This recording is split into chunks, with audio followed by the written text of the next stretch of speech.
얻은 말씀 우리 주 예수 그리스도의 이름으로 기도합니다. 아멘. 다시 한번 인사할까요? 샬롬. 네. 주님의 평강이 또 오늘 아침에 저와 여러분과 함께하게 주의 이름으로 소망합니다. 오늘은 귀신보다 사람의 악함을 더 경계하자. 귀신보다 사람의 악함을 더 경계하자라는 제목으로 하나님 말씀을 증거하도록 하겠습니다. 여러분 명절 잘 보내고 계십니까? 네, 아멘인 줄 믿습니다. 네, 지금 명절 연휴가 오늘로 끝이 아니라 앞으로도 이틀이 더 주어져 있습니다. 여러분 또 여러 가지 명절 계획이 있으실 텐데 여러분 어떻게 보내고 계십니까? 정말 즐겁고 복된 명절이 되길 소망합니다. 슬픔과 괴로움과 원망과 다툼의 명절이 아니라 정말 기쁨과 즐거움, 복된 명절이 되길 주의 이름으로 우리 소망합니다. 사실 이 명절 때마다 돌아오는 문제들이 항상 있습니다.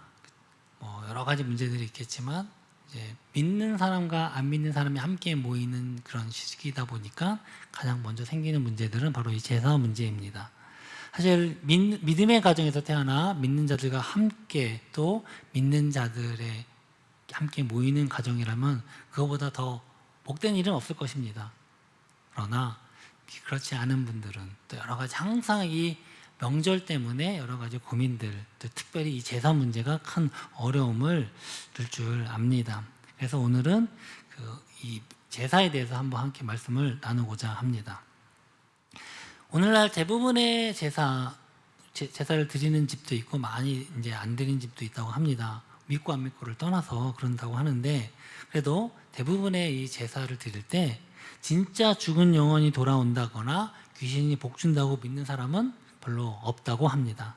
예전에는 정말 그렇게 믿었던 사람들이 참 많이 있었습니다만 요즘은 그렇게 믿지는 않는다고 합니다. 그럼에도 불구하고 우리가 돌아가신 부모님을 기억하고 기념하고 또 효도의 차원에서 하는 경우가 많습니다. 처음에 천주교가 이제 이 땅 우리 대한민국에 들어올 때 바로 이 제사 문제 때문에 굉장히 많은 핍박을 받았습니다. 그리고 많은 사람들이 이 제사는 우상 숭배다, 귀신 숭배다 라고 해서 그것을 제사를 거부했고 그래서 많은 핍박과 또 순교를 당했습니다. 그런데 지금은요, 그 천주교가 이 제사 문제에 있어서는 허용을 하고 있습니다. 더 이상 귀신 숭배나 우상 숭배가 아니라 우리나라의 전통 예식이다. 혹은 우리가 예의 또 효도를 하는 하나의 의식이다라고 생각을 하고 허용을 하고 있습니다. 사실 믿는 우리들도 또 우리 개신교도 살아계신 부모님에게 절하고 세배하는 것은 전혀 문제가 되지 않습니다. 왜냐하면 바로 예의와 공경의 의미로 하는 것이지 부모님에게 복 달라고 천국 구원해달라고 그렇게 절하는 분들은 없기 때문에 그렇습니다. 그러나 만일 살아계신 부모님이라 할지라도 그분은 우리가 복 달라고 빌고 우리를 구원해달라고 하는 그런 신앙의 대상으로 절한다면요, 이것은 역시 명백한 우상 숭배가 될 수 있습니다. 제가 20대 초반에 도를 아십니까? 요즘은 이제 뭐라고 얘기합니까? 증산도라고 합니까? 뭐라고 합니까? 아무튼 도를 아십니까를 시전하는 분들이 있었어요. 그래서 제가 특히 청년 시절에 특히 강남역에 가면 그런 분들이 많더라고요. 그래서 한 번은 제가 강남에 하도 이제 제가 갈 때마다 날 따라와요. 그렇게 내가 잘생겼는지 자매들이 저에게 이렇게 도를 아십니까 찾아와서 한 번은 궁금해서 또 그날따라 굉장히 어여쁜 두 아가씨가 저에게 왔길래 한번 도대체 뭐 하는 곳인가 따라가 봤습니다. 따라가 봤더니 거기서 조상신에게 절을 해야 된대요. 그래야 복을 받는다고 하면서 어떤 골방으로 저를 데리고 가더라고요. 그리고 병풍을 갖다 놓고 향을 피워놓고 거기다가 뭐라고 이렇게 큰 여러 가지 한자를 써놓고 거기다가 이제 절을 해야 된다는 겁니다. 그러면 이제 복을 받는다 이렇게 얘기를 하더라고요. 그러면서 저에게 10,000원을 요구하더라고요. 이게 왜 10,000원을 요구하냐? 그냥 아무것도 없이 절할 수는 없지 않냐? 그래서 그러면서 뭐가 하냐? 편의점에서 파는 빵 있죠? 뭐 그런 카스테라 하나를 갖다 놓더니 이거라도 올려놓고 절을 해야 된다 얘기를 하더라고요. 그거 편의점에서 500원, 1000원이면 파는데 10,000원 내네요. 내가 10,000원 없다. 나는 5,000원밖에 없다. 그랬더니 그럼 5,000원이라도 내라고 하더라고요. 5,000원을 내고 거기서 이제 자기를 따라 절을 하라고 합니다. 그래서 저는 이제 절을 하지 않고 뒤에서 구경하고 옆에서 열심히 한 12번인가 제가 셌어요. 정확히 기억은 안 나는데 한 10번 이상은 절을 하는 거를 보았습니다. 그래서 저는 참 허리 운동은 잘 되겠다라고 생각을 하면서 열심히 뒤에서 구경을 했습니다. 저런 거 하는구나. 근데 약간 나를 불렀던 자매는 찾아볼 수가 없어요.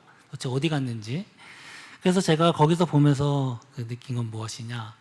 아무리 제사를 드리고 절을 한다 하더라도 믿지 않고 이것이 그냥 나에게는 아무런 그냥 운동에 불과하다 싶으면 이것은 과연 이것이 우상숭배인가, 제가 그런 생각을 했습니다.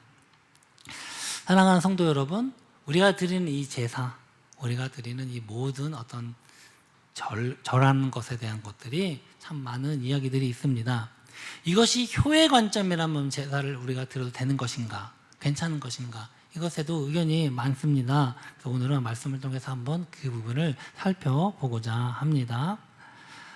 오늘 본문에 보니까 이 바울 사도가 함께 복음을 전하면서 여행을 하는 내용 중에 귀신 들린 여종을 만나게 됩니다. 근데 그 귀신 들린 여종을 보니까 귀신의 힘을 빌어서 점을 치는 여자였습니다. 그리고 그 주인에게 돈을 벌어다 주고 있었다라고 16절은 이렇게 말씀합니다. 우리가 기도하는 곳에 가다가 점치는 귀신 들린 여종 하나를 만나니 점으로 그 주인들에게 큰 이익을 주는 자라. 우리가 마태복음 복음서에서 보면 이 귀신 들린 자에 대해서 종종 나오는데 굉장히 무섭고 떨린 모습, 굉장히 그런 모습들이 나옵니다. 이 거라사 지방에 다니는 귀신은요, 그 귀신 들린 사람은 막 무덤 사이를 밤에 배회하면서 소리를 지르고 막 그렇게 해갖고 그 마을 사람들이 공포의 도가니에 들어갔다 이렇게 얘기하는데, 오늘 본문에 보니까 놀랍게도 이 귀신 들린 여자를 두려워하는 사람이 한 명도 없습니다. 그리고 오히려 주인들도, 그 여종도, 심지어는 점 보는 사람들도요, 그 앞에 와서 오히려 점을 보며 또 주인들에게는 돈벌이의 수단으로 이용되고 있다는 것입니다. 지금 귀신과 사람이 아주 평화롭게 공존하면서 지금 살고 있습니다. 상부상조하고 있는 것입니다. 사실 귀신은요, 분명히 있습니다. 가끔 가다 보면 믿는 분들에게 귀신이 어디 있어 하지만 아니요, 성경이 이야기하는 것처럼 분명히 귀신은 있습니다. 왜냐하면 영적인 존재이기 때문에 그렇습니다. 그러나 우리가 이 귀신을 두려워할 필요는 전혀 없습니다. 영화에 나오는, 드라마에 나오는 피를 뚝뚝뚝 흘리면서 피를 묻히고 째려보는 그런 귀신은 드라마에서나 나오는 거지 결코 그런 귀신은 없습니다. 여기 보니까 너무나도 사람들과 평화롭게 공존하면서 살고 있어요. 심지어 주인들에게 돈을 벌어다주는 엄청난 돈벌이의 수단으로서 활용되고 있다는 것입니다. 그건요, 오늘날도 마찬가지입니다. 귀신들도 우리 안에, 우리 사회 안에 여전히 존재하고 있습니다. 그러나 그 귀신들은요, 역시 우리의 삶 가운데서 함께 살면서 서로 상부상조하며 살고 있습니다. 특별히 보면 우리가 무속 신앙이라고 이야기를 합니다. 뭐 무당이라고 얘기를 하는데, 사실 모든 무당이 다 이런 귀신이나 신 들린 건 아니라고 이야기를 합니다만, 제가 여기 우리 새벽 예배나 이렇게 농수산 시장으로 차량 운행을 하면서 가다 보면 삼거리가 있습니다. 삼거리 보면요, 항상 그 현수막이 있어요. 그 현수막에 보면 무슨 애기 동자, 광고 딱 나오고, 또 무슨 뭐 선녀, 다 뭐 성녀, 애기 동자, 총각 귀신 다 이래요. 그런데 거기서 보니까 최근에는 제가 보니까 광고가 없더라고요. 항상 제가 그걸 보거든요. 네, 항상 광고가 있었는데 최근엔 광고가 없더라고요.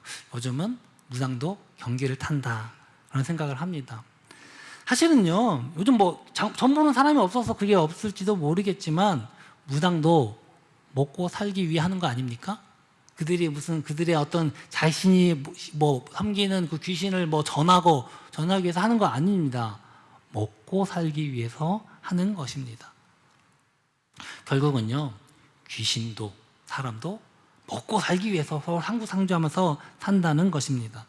그런데 신기한 건요, 사람들이 귀신을 두려워하지 않아요. 함께 살고 있어요. 그런데 그 귀신이 두려워하는 사람이 나타났어요. 바로 누구냐? 오늘 성경에 나오는 사도 바울과 그의 일행들입니다. 이 귀신 들린 여종이 사도 바울을 보자, 그의 일행들을 보자 따라다니면서 소리를 지릅니다. 어떻게 지르느냐? 지극히 높은 하나님의 종이다, 구원의 길을 너희에게 전하는 자라 라고 큰 소리를 지르고 있습니다. 사도행전 16장 17절입니다.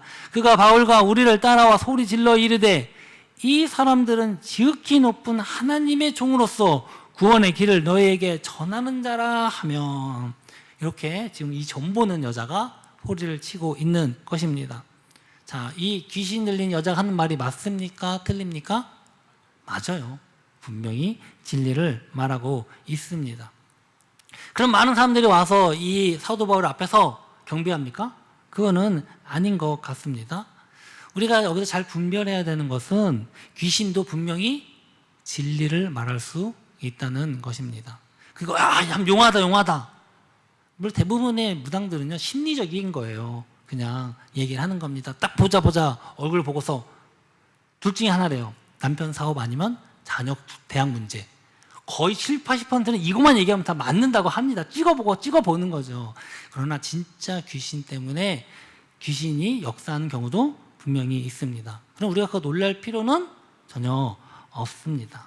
그리고 이 사탄의 영, 이 악한 영, 귀신의 다른 말은 악령입니다. 바로 사탄의 졸개, 타락한 천사들의 쫄개들인데 그들도 진리를 알 수 있어요. 진리를 알 수 있기 때문에 거짓말을 할 수 있는 것입니다. 진리를 알지 못하면요 거짓말도 할 수 없어요. 진리를 아는 자만이 진리를 알기 때문에 거짓말을 할 수 있는 것입니다. 그렇기 때문에 이것을 진리를 말한다고 우리가 현혹될 필요가 없다는 것입니다. 우리가 집중해야 되는 것은 이렇게 진리를 말한 이 귀신의 악한 영의 의도가 무엇이냐, 결과가 무엇이냐를 우리가 분별해야 됩니다. 18절에 보니까 이 귀신 들린 여종이 어떻게 했느냐? 여러 날을 따라다녔다라고 얘기합니다. 그래서 사도 바울이 심히 괴로웠다라고 얘기를 합니다. 사도행전 16장 18절입니다. 이같이 여러 날을 하는지라, 어쩌다 한 번 한 게 아닙니다. 바울이 심히 괴로워했다. 그러니까 지금 계속 쫓아다니면서 소리를 지르니까 복음 전할 수 있습니까? 없어요. 지금 굉장히 복음에 방해가 되고 있는 것입니다. 사도 바울이 짜증이 나서 쫓아다니는 여자를 향해서 이렇게 외칩니다. 예수 그리스도의 이름으로 내가 내게 명하노니, 그 악하고 더러운 귀신으로부터 나와라, 귀신아 나와라 얘기하니까 그 즉시 귀신이 나온 줄 믿습니다. 분명히 귀신은요 진리를 말하고 있지만 그것의 결과가 결코 좋지 않아요. 오히려 복음을 전하는 자들을 괴롭게 하고 오히려 복음을 전파하는 것을 방해하고 있다는 것입니다. 그렇기 때문에 우리가 잘 분별을 해야 돼요. 사실을 말한다고, 진리를 말한다고 거기에 현혹돼서는 안 된다는 것입니다. 그래서 사도 바울이 그냥 불쌍한 마음도 아니에요. 짜증나서 지금 그 귀신을 향해 귀신을 책망을 했더니 귀신이 내쫓김을 당한 것입니다. 사랑하는 성도 여러분, 우리도 귀신을 내쫓아낼 수 있습니다. 우리가 영적으로 분별하고 악한 영을 이겨내고 쫓아내며 승리하는 저와 여러분 되길 주의 이름으로 축원합니다. 그러자 문제가 생겼어요. 바로 주인들이 분노한 것입니다. 왜냐? 더 이상 돈을 벌어주지 못하기 때문에 그렇습니다. 사실 이 주인들은요, 이 여종을요 철저하게 자신의 이익으로, 수단으로 삼고 있었습니다. 사실 귀신을 내쫓는 건요 얼마나 귀한 사역입니까? 얼마나 감사한 일입니까? 얼마나 좋은 일입니까? 그런데 그것으로 분노하고 있다는 것입니다. 그리고 그것을 거짓으로 고발을 하고 있습니다. 사도행전 16장 19절입니다. 여종의 주인들은 자기의 수익에 소망이 끊어진 것을 보고 바울과 실라를 붙잡아 장터 관리들에게 끌어갔다가 상관들 앞에 데리고 가서 말하되 이 사람들이 유대인인데 우리의 성을 심히 요란하게 한다라고 지금 이야기를 하고 있습니다. 지금 사실만 이야기하는 것이 아니라 거짓을 못해서 지금 이야기를 하고 있는 것입니다. 이것저것 다 갖다 붙이고 있습니다. 21절입니다. 로마 사람이 우리도 받지 못하고 행하지도 못할 풍속을 전한다 하거늘 이렇게 말합니다. 사실은요, 이 귀신보다 악한 게 무엇이냐? 인간의 욕심이에요. 가끔 가다 보면 우리가 귀신의 어떤 특별한 능력, 영적인 힘이 있고 그래서 우리가 굉장히 그것을 오해하고 무서워하는 사람들이 있습니다. 꼭 드라마에 보면 귀신이 뭔가 능력이 있고 사람 막 마음대로 해야 할 것처럼 이렇게 착각을 하게 만듭니다만요. 사랑하는 성도 여러분, 결코 귀신은 그런 능력이 없습니다. 생명은요, 오직 우리 하나님 여호와께만 있는 줄 믿습니다. 함부로 그렇게 사람을 해할 수 없다는 것입니다. 그런 특별한 능력이 없어요. 그들이 완전히 무능력하다는 것은 아닙니다만 예수님 권능 앞에서 그렇다는 것입니다. 그렇기 때문에 그들이 가장 잘하는 건 무엇이냐? 속이는 거예요. 거짓말하는 거예요. 그리고 인간의 욕심과 욕망을 부추겨서 죄를 짓게 하는 것, 그것이 가장 그 악한 영, 귀신이 하는 일들입니다. 그렇기 때문에 우리가 가장 경계해야 되는 것은 무엇이냐? 이 귀신 그 자체보다 귀신 두려워할 필요도 없습니다. 걱정할 필요도 없습니다. 그러나 그 귀신을 이용해서 돈을 벌려고 하는 이 인간의 악한 죄성, 욕망입니다. 사실 이 당시에 보면요, 원래 종은요, 한 주인만 섬길 수 있습니다. 여러 주인들이 될 수 없어요. 근데 19절에 보니까 여종의 주인들이라고 이야기를 하고 있습니다. 어떻게 여러 명의 주인이 될 수 있습니까? 한 명의 주인만 존재하는데 제가 볼 때는요, 성경에 나와 있지 않지만 이득 때문에 생기는 어떤 불법적인 관계를 이야기하고 있지 않는가 생각합니다. 사실은요, 귀신 들리기 전에는 전혀 종과 주인의 관계가 아닐 수도 있어요. 근데 바로 이 귀신 들린 여자가 정상적으로 사과를 못하고 이상한 행동을 하니까 거짓으로 주인 행세를 하고 그것에 마음을 맞는 사람들이 서로 짜고서 이렇게 한 것은 아닌가. 물론 그건 제 추정입니다만 그렇게 하는 것처럼 보입니다. 분명히 성경은요, 한 종이 여러 주인을 섬길 수 없다라고 이야기를 했기 때문에 그렇습니다. 결국은요, 이 주인들은요, 이 여종에 대해서 뭐 인권이고 뭐고 전혀 생각하고 있지 않습니다. 그 여종이 진짜 주인은요, 종을 사랑하는, 주인을 아끼는 사람이니까 아닙니까? 아끼는 사람이에요. 그러나 이 주인들은요, 이 여종에 대해서 아끼지도 않고 사랑하지도 않고 그냥 자신의 돈벌이로만 사용하고 있다는 것입니다. 이게 얼마나 악한 일입니까? 인간의 욕심은요, 정말 어떻게 보면 이 더러운 귀신보다 더 악하다는 것입니다. 복음에 가장 방해가 되는 것이 귀신이나 악한 이 영적인 존재가 아니에요. 실제로 보면요, 바로 인간의 탐욕입니다. 인간의 욕심이에요. 그건요, 오늘날도 마찬가지인 것 같습니다. 무당들이나 귀신 들린 자들 때문에 교회가 공격받거나 어려움당하는 일은 거의 없습니다. 대부분 바로 인간의 욕심, 욕망 때문입니다. 사실은요, 이 귀신의 역사는요, 사실 복음 전파에 더 도움이 됩니다. 오히려 이것 때문에 오히려 영적인 존재가 있다는 걸 사람들이 알면요, 당연히 오히려 하나님이라는 존재도 더 영적인 존재를 또 구하고 간구하기 때문에 그렇습니다. 그럼 왜 오늘날 이 귀신의 역사가 없냐? 이런 귀신 들림이 없느냐? 귀신 들리는 역사가 있는 것이 오늘날은요, 복음 전파에 더 도움이 돼요. 그 얘기는 자기네들이 없는 척, 조용히 하는 척 하는 것이 오히려 도움이 되겠다, 자기네들에게. 제 생각입니다. 그래서 오늘날에는 성경에 보면요, 그렇게 귀신 들린 자가 많고, 저희 주변에 어르신들 말을 들어보면 마을에 한두 명씩은 꼭 있었대요. 이상한 사람들이 꼭 마을에 있었대요. 근데 요즘은요, 찾아보기 힘듭니다. 근데 실제로 없는 건 아닙니다. 숨어 있을 뿐입니다. 결국은요, 바울이 여종에게 이 선한 행동을 했습니다만 그 결과는요, 그렇게 좋지 않았습니다. 결국 그 바울이는요, 붙잡힙니다. 그리고 옷이 찢겨지고 매로 두들겨 맞고 발에는 차고에 속박당하고 바로 옥에 갇히게 됩니다. 22절입니다. 우리가 일제히 일어나 고발하니 상관들이 옷을 찢어 벗기고 매로 치라 하여 많이 친 후에 옥에 가두고 간수에게 명하여 든든히 지키라 하니 그가 이러한 명령을 받아 그들을 깊은 옥에 가두고 그 발을 착고에 든든히 채웠다, 이렇게 말씀하고 계십니다.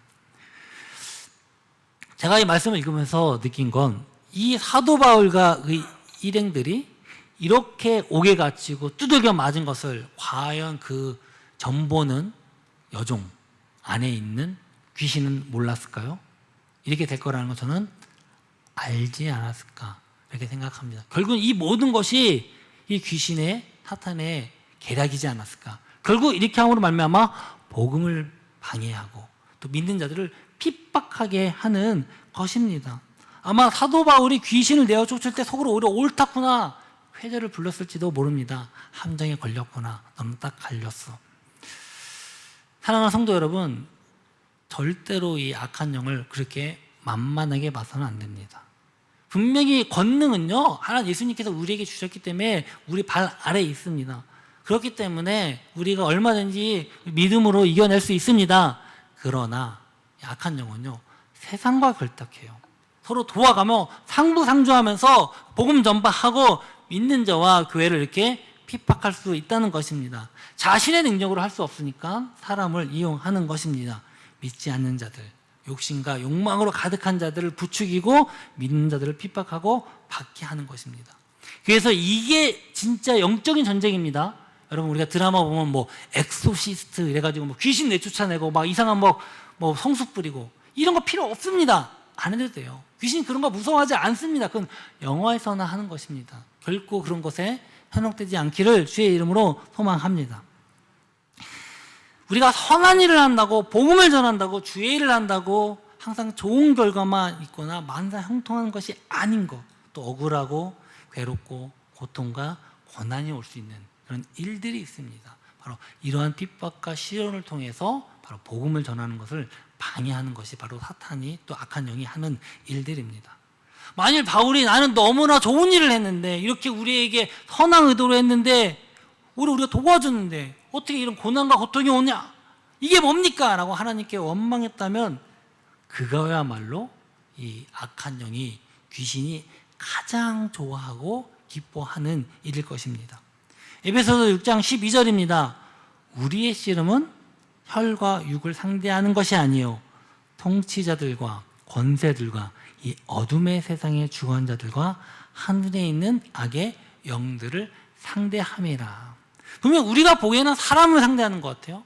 이런 통치자들과 권세들과 상대하는 것 같아요.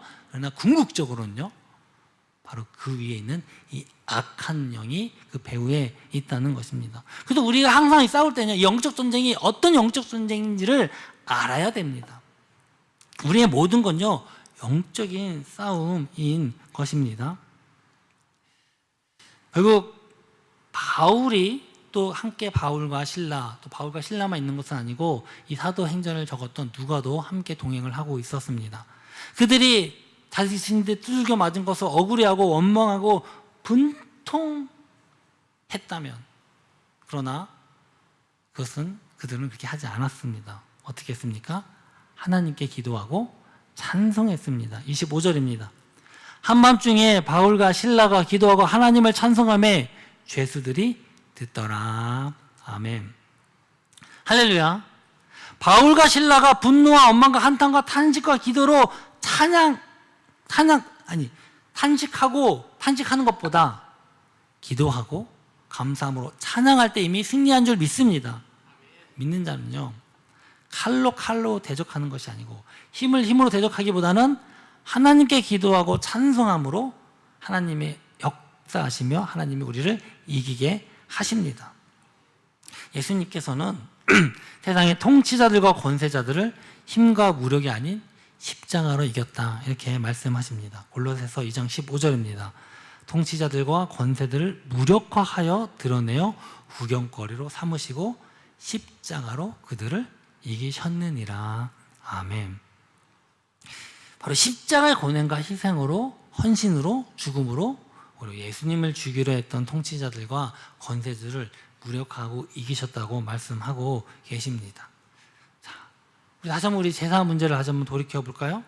이 제사 문제에 있어서 죽은 영혼, 귀신에게 복을 달라 하고 구원을 달라고 비는 건요, 분명히 우리가 성경적으로 볼 때나 우리 신앙적으로 볼 때 이건 명백한 우상 숭배입니다. 저희 할머니가 자기 처음에 예수님을 믿고 제사를 안 진 처음 지내다가 안 지내던 때가 있었습니다. 그때 저희 할머니 꿈에 저희 할아버지가 나타났다고 합니다. 그러면서 제가 직접 저희 할머니에게 들은 거예요. 배고프다고, 밥 달라고. 그게 꿈에 나타나는 겁니다. 그러니까 갑자기 맨날 제사를 지내다가 안 지내니까 이게 얼마나 마음이, 야, 지금 배고프다는데 어떻게 해야 되나? 주변에서 아닙니다. 이거 잘못된 겁니다. 제사를 지내면 안 됩니다. 그랬더니 무려 일주일이 나타났대. 일주일 동안. 그런데 그걸 잘 지내고 났더니 이제 그것이 없어졌다라고 제가 직접 하시는 말씀을 들었습니다. 제사가 우리가 영적으로 들을 때는요, 이렇게 사탄의 또 악한 영이 이렇게 계략이 있을 수 있습니다. 그러나 반대로 제사가 전혀 영적이지 않고 우리가 예의상 효도 차원에서 지난다면 어떻게 보면요, 이거는 우상숭배가 아니라고 할 수도 있을 것입니다. 조규 목사님은요, 이렇게 얘기했어요. 자, 부모님께 절하는 것은 효입니다. 그러면 죽은 부모님께 절하는 것도 효입니다. 이렇게 얘기를 했어요. 물론 그래서 많은 오해가 있었고 뭐 이단이라는 이야기를 했습니다만, 우상 숭배의 본질이 무엇이냐, 바로 숭배의 대상이냐 아니냐를 지금 이야기를 하고 있는 것입니다. 그러나 여러분, 우리가 기억해야 되는 건, 죽은 다음에 효가 있으려면, 그것이 의미가 있으려면 바로 죽은 영혼이 와서 그 효를 받아야 의미가 있는 겁니다. 죽은 뒤에 효도라는 말 자체는요, 이미 죽은 영혼이 그 효를 받는다는 것이며, 이것은 결국 영적이고요, 우상 숭배가 될 수 있다는 것입니다. 죽은 뒤에 아무리 효한다고 그게 의미가 없으면 의미가 없는 거죠. 결국은 영혼이라는, 죽은 영혼이 받는다는 것을 전제하기 때문에 죽은 후에 효도가 있는 것입니다. 그러나 사랑하는 성도 여러분, 죽은 후의 효도는요, 아무런 의미가 없습니다. 아무리 상다리 부러지게 차려봐야 밥 한 톨도 먹지 못합니다. 또한 아무리 죽은 영혼을 믿지 않는다고 해도요, 제사 문제는요, 영적입니다. 방금 제가 말씀드렸죠. 왜냐하면요, 오늘날은요, 종교의 자유가 보장되는 시대예요. 그런데도요, 이걸 절하지 않는다고 가정 안에서 핍박이 옵니다. 그리고 또 강요를 하고요, 복음 전파가 방해가 되며 굉장한 어려움을 겪게 됩니다. 이건요, 철저하게 영적이에요. 여러분, 무슨 귀신이 나타나고 환상 보이고 이것만이 영적이 아니라는 것입니다. 우리가 싸우는 건요, 혈과 육이 아닙니다. 효라고 생각하고 믿지 않는 자들하고 논쟁하고 싸울 것은 의미가 없습니다. 바로 이것을 가지고 복음 전파를 막고 그리스도인을 핍박하는 그 악한 영의 계력을 우리가 알아야 돼요. 그럼 우리가 어떻게 이 문제를 우리가 가지고 나가야 되는가? 우리가 철저하게 이 문제는요, 오직 예수님을 알지 못하는 자들에게 어떻게 복음을 전해야 될까? 바로 이 복음의 문제, 전도의 문제, 선교의 문제로 접근을 해야 한다는 것입니다. 이것이 해결이 안 되면요, 이 문제는 평생 해결이 안 됩니다. 복음을 위해서, 사실요, 우리가 전도를 위해서는요, 더 다른 사람보다 더 많은 수고와 헌신과 노력이 필요할 수 있습니다. 다른 사람들은 효라고 해갖고 다 미리 와서 준비하고 있는데, 나는 교회 가요, 나 안 믿어요 하면서 아무것도 안 하고 반질반질하게 뒤에만 온다면 결국 이것이 복음 전파 입장에서는요, 덕이 될 수 없다는 것입니다. 오히려 더 우리가 복음 전파를 위해서 더 희생하고 헌신할 필요도 있다는 것입니다. 사도 바울이 기도하고 찬양할 때요, 뭐라고 얘기하냐? 다른 제수들이 들었다라고 말씀합니다. 그러니까 다른 제수들은요, 이 사도 바울이 전혀 이곳에 자기와 같은 죄인이 아니라는 걸 알고 있어요. 또한 전혀 이곳에서 고통받을 사람이 아니라는 건 알고 있습니다. 억울한 사람이라는 걸 알고 있어요.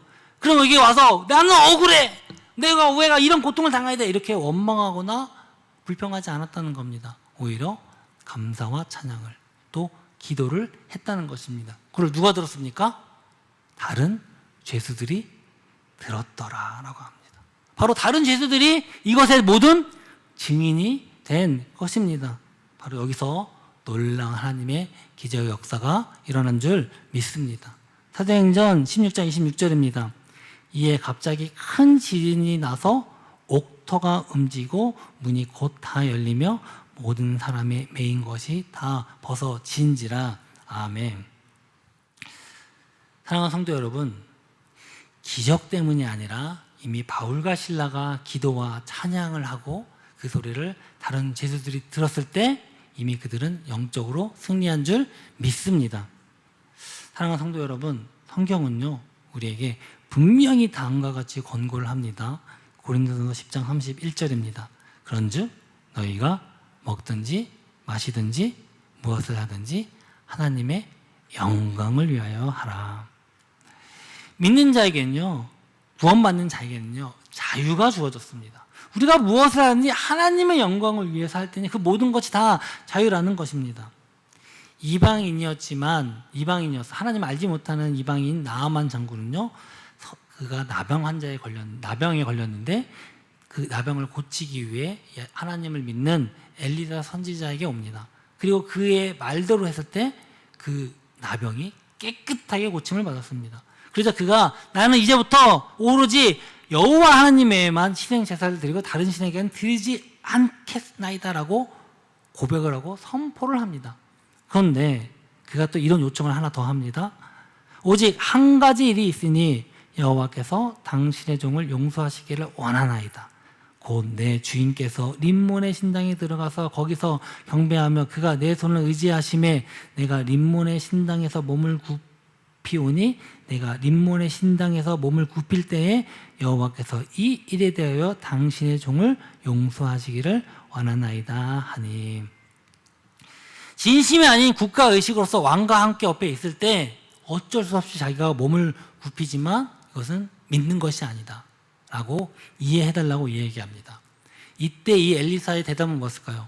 아니 절대 그럴 수 없습니다. 어떻게 그럴 수 있습니까? 라고 대답했을까요? 아니요. 그 대답은요 오케이였습니다. 열왕기상 15장 19절입니다. 열왕기 합니다. 잘못 나왔네요. 엘리사가 이르되 너는 평안히 가라 하니라. 그가 엘리사를 떠나 조금 가니라. 아멘. 사랑하는 성도 여러분, 우리가 하는 경배와 절이 신앙으로 하는지 우리가 효로서 하는지 의식으로서 하는지 그것은요 하나님이 아십니다. 하나님이 판단하시고요 하나님이 평가하십니다. 나는 예의로서 하는 겁니다 라고 해도 그 마음에 신앙의 대상이 있으면 하나님은요 또 그렇게 보시고 또 우리가 이것이 철저하게 복음을 위해서 가짜로 하는 것이라고 하면 또 하나님 그것을 인정해 주신다는 것입니다. 그러나 자신이 만든 우상 앞에서 절하지 않으면 평소보다 이 풀무불을 7배나 뜨겁게 하고 던져버리겠다고 협박하는 이 바벨론의 왕 앞에서 다니엘의 친구들은요 다음과 같이 대답했습니다. 다니엘서 3장 17절 18절입니다. 함께 읽어볼까요?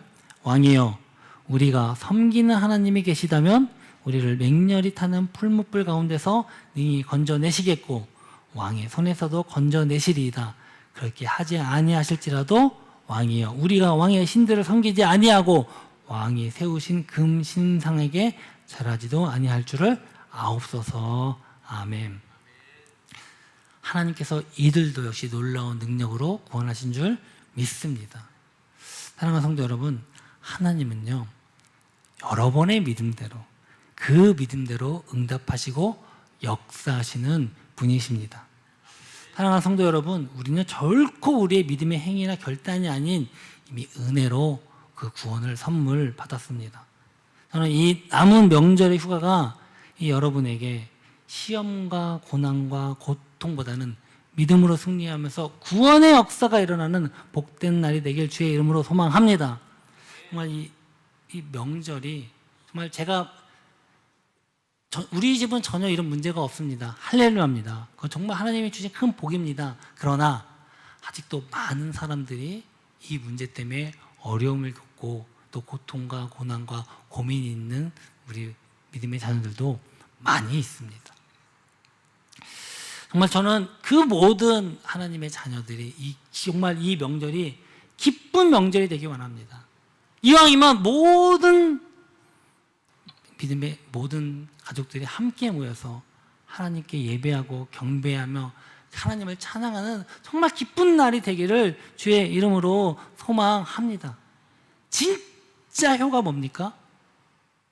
죽은 다음에 밥 차리는 게 효가 아니라 바로 그 죽기 전에 예수님을 믿어서 영원한 생명, 바로 천국으로 인도하는 것이 진짜 효인 줄 믿습니다. 함께 모든 가족이 함께 모여서 하나님이 우리를 여기까지 인도하셨습니다. 우리 가족을 이렇게 지켜주셨습니다. 라고 고백하면서 함께 모여 찬양하고 경배하며 감사하는 그 예배의 그 명절이 진짜 효가 아닙니까? 정말 하나님이 기뻐하시는 명절이 될 줄 믿습니다. 이 은혜와 복이 또 저와 여러분과 여러분의 가정 안에 함께하길 주의 이름으로 축원합니다. 이 시간 함께 우리 일어나서 우리 찬양했으면 좋겠습니다. 사실 이 너무나 복된 명절의 연휴입니다. 우리 명절 연휴에 지금 가능하면 모든 식구들이 함께 모여서 오늘 우리 찬양 드렸던 것, 우리 지금까지 지내온 이 찬양을 함께 드리면 얼마나 좋을까 그렇게 생각해서 함께 우리 결단 찬양을 정했습니다. 주님, 정말 이 복된 명절에 우리 가족 지켜주시고 우리 보호하시고 여기까지 인도하신 그 에베네셀의 하나님, 우리가 하나님께 우리 가족이 함께 모여 예배하기 원합니다. 감사하며 드리기 원합니다. 우리 함께 하여 주시옵소서.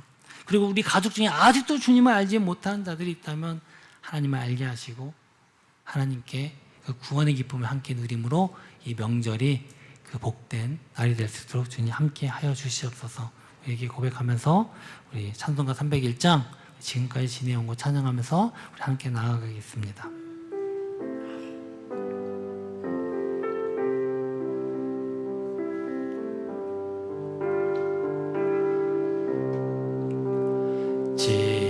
지금까지 지내온 것 주의 크신 은혜라 한이 없는 주의 사랑 어찌 이루 말하랴 자나깨나 주의 손이 항상 살펴주시고 모든 일을 주 안에서 형통하게 하시 몸도 맘도 연약하나 세임받아 살았네 물 붓듯이 부으시는 주의 은혜 족하다 사랑 없는 거리에나 험한 산길 헤맬 때 주의 손을 굳게 잡고 찬송을 더 큰 목소리로 찬양합니다. 주님 다시 배울 날이 주님 다시 배울 날 날로 다가와 무거운 짐 주께 맡겨 벗을 날도 멀잖네 나를 위해 예비하신 고향집에 돌아가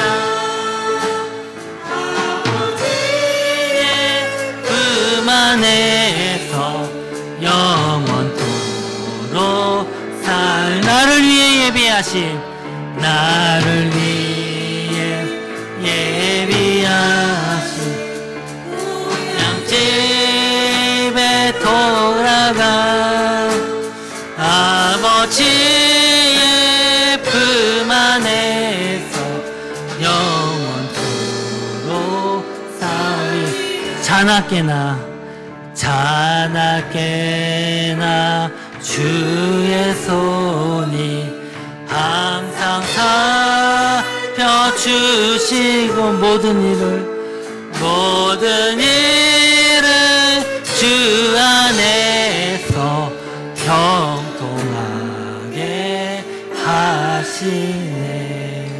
우리 시간 함께 기도하기 원합니다. 주님 정말 이 복된 모든 가족이 함께 우리가 가족이 모이는 이 복된 이 명절이 정말 기쁨의 명절이 되기 원합니다. 정말 고통과 괴로움의 명절이 아니고 고민의 명절이 아니라 정말 우리가 너무 기쁨과 정말 평안과 그 사랑이 넘치는 그런 명절이 되기 원합니다. 우리 가족을 여기까지 인도하시고 우리를 보호하신 에베네셀의 하나님 우리가 찬양하며 경배하는 그런 복된 날이 되기 원합니다.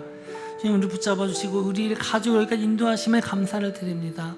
함께 모여 하나님께 예배하게 하심에 감사를 드립니다. 그러나 아직도 우리 가족 중에 주님을 알지 못하고 아직도 정말로 그가 효라고 하는 우리의 또 그런 잘못된 생각으로 인해서 그것으로 인해 또 여러 가지 상처와 고통을 받는 그런 주님의 자녀들도 있습니까? 아버지 하나님, 그 가족들도 주님께서 회복시켜 주시고 진정한 효가 무엇인지를 알게 하시고 함께 모여 예배하며 하나님께서 우리를 구원하시고 우리의 가족을 인도하시고 구원하시고 천국에서 함께 만날 그 소망으로 우리가 그 기쁨을 나누는 그것이야말로 진정한 효요 기쁨의 사랑의 복된 명절이 된 줄 믿습니다. 이 은혜를 우리 안에 허락하게 하여 주시옵소서.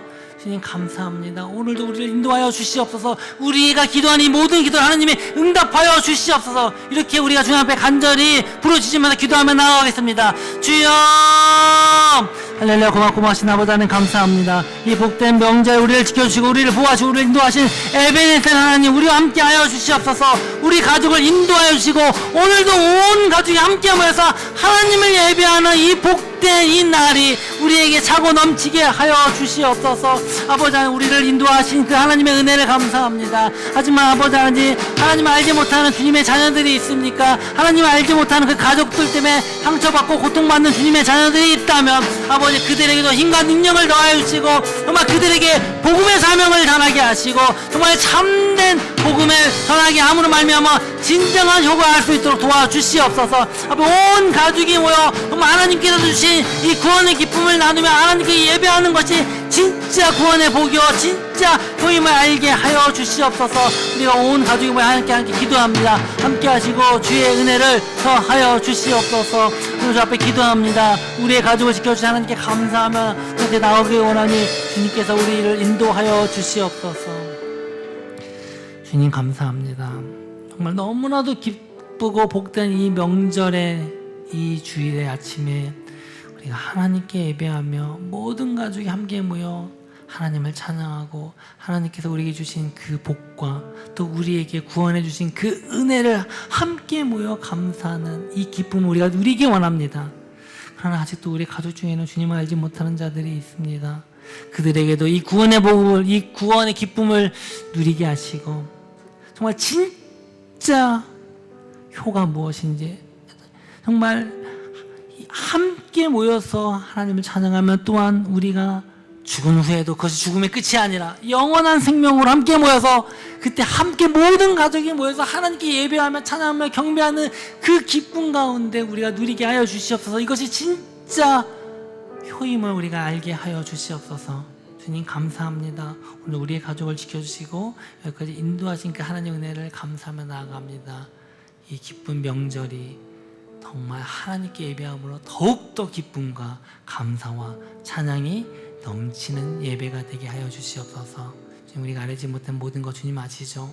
또 주님 앞에 나가고 싶어서 나가지 못한 주님의 손길들 주님이 기억하여 주시고 이 예배 가운데 온전히 하나님만 높여드리기 원하오니 함께 하여 주시옵소서.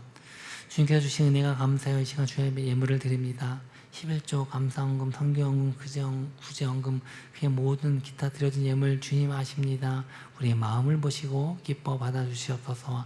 또한 주 앞에 드리고 싶어서 드리지 못한 손길들 기억하시고 그들에게 하나님께 더 큰 물질의 복을 허락하셔서 하나님께 감사하는 마음으로 함께 예물 드리는 이 기쁨에 함께 동참하게 하여 주시옵소서. 지금은 우리 주 예수 그리스도의 은혜와 하나님의 사랑과 성령의 교통하심이 지금까지 하나님께서 인도하신 그 은혜에 감사하며 모든 가족이 함께 모여 예배하기를 소망하고 그때까지 끝까지 인내하며 복음 전파를 위해서 때로는 우리가 원망보다도 감사함과 기도로 나아가며 반드시 하나님의 구원에 온 가족이 동참하기로 결단하는, 이곳에 예배하는 모든 성도들과 영성으로 참여하는 모든 이들 가운데 지금부터 영원히 함께 있을지어다. 아멘.